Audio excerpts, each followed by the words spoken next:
नमस्कार। चलिए आज एक ऐसे अनोखे एलिमेंट की दुनिया में चलते हैं। एक ऐसा एलिमेंट जो हमारे अस्तित्व का, हमारी जिंदगी का बिल्कुल बेस है। हाँ, कार्बन। कभी सोचा है, एक चमचमाता हुआ हीरा और एक मामूली सी पेंसिल की नोक, इन दोनों में आखिर कॉमन क्या हो सकता है? सुनने में थोड़ा अजीब लगता है ना? एक इतना ज्यादा कठोर और कीमती और दूसरा इतना नर्म और आम सा। तो इसका जवाब काफी हैरान करने वाला है। ये दोनों एक ही एलिमेंट से बने हैं, कार्बन।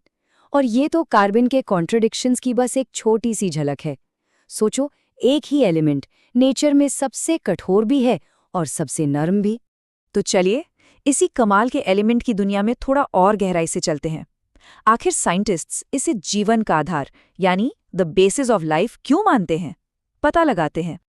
और सबसे हैरानी की बात पता है क्या है? इतनी इम्पोर्टेंस के बावजूद हमारी अर्थ की क्रस्ट में यानी पृथ्वी की पपड़ी में कार्बन का अमाउंट सिर्फ 0.02% है। सोच सकते हैं, इतना कम, लेकिन फिर भी हर जगह। कमाल है ना?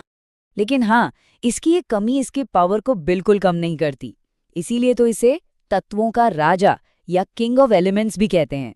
और वजह ये है कि ये लगभग 1 करोड़, जी हाँ, 10 मिलियन से भी ज्यादा अलग अलग कंपाउंड्स बना सकता है। ये कैपेसिटी किसी और एलिमेंट में है ही नहीं। तो सवाल ये उठता है कि आखिर कार्बन में ऐसी क्या खास बात है? क्या राज है इसकी इस अनोखी शक्ति का? चलिए इसकी सुपर पावर्स को आसान भाषा में समझते हैं। तो देखिए, कार्बन की शक्ति का पहला राज है इसके बॉन्ड बनाने का तरीका। ये बनाता है सहसंयोजी आबंध, जिसे हम इंग्लिश में कोवेलेंट बॉन्ड कहते हैं। मतलब ये दूसरे एटम्स के साथ इलेक्ट्रॉन्स की शेयरिंग करता है, उन्हें छीनता या देता नहीं है। और जैसे एक सच्ची दोस्ती में होता है, यही पार्टनरशिप इन बॉन्ड्स को बहुत मजबूत और स्टेबल बनाती है। तो ये है कार्बन की पहली सुपर पावर, चतुसंयोजकता यानी टेट्रावेलेंसी।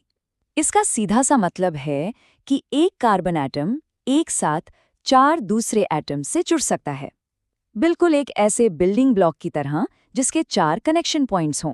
और अब आती है इसकी दूसरी और शायद सबसे अनोखी सुपर पावर, श्रृंखलन यानी कैटेनेशन। ये क्या है? ये कार्बन की अपने ही एटम्स के साथ जुड़ जुड़कर लंबी स्टेबल चेन्स बनाने की कमाल की एबिलिटी है। और सिर्फ सीधी चेन्स ही नहीं, ये ब्रांचेस भी बना सकता है और गोल छल्ले यानी रिंग्स भी। तो अब सोचिए, जब ये दो सुपर पावर्स मिल जाती हैं, टेट्रावैलेंसी मतलब 4 बॉन्ड बनाने की कैपेसिटी और कैटेनेशन यानी खुद से जुड़ने की शक्ति, इनकी वजह से कार्बन एक मास्टर बिल्डर बन जाता है, बिल्कुल लेगो ब्रिक्स की तरह।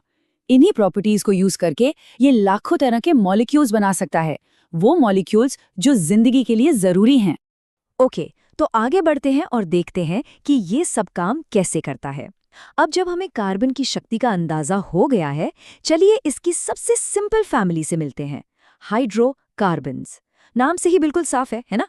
हाइड्रो मतलब हाइड्रोजन और कार्बन मतलब कार्बन। सिर्फ इन दोनों से बने कंपाउंड्स। हाइड्रोकार्बन्स को हम मोटा-मोटा 3 टाइप्स में बांट सकते हैं। पहले हैं एल्केन्स, इनमें कार्बन एटम्स के बीच सिर्फ सिंगल बॉन्ड्स होते हैं।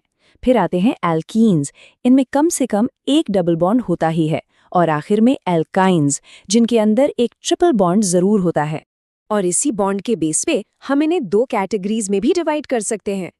एल्केन्स को कहते हैं संतृप्त या सैचुरेटेड। अब सैचुरेटेड क्यों?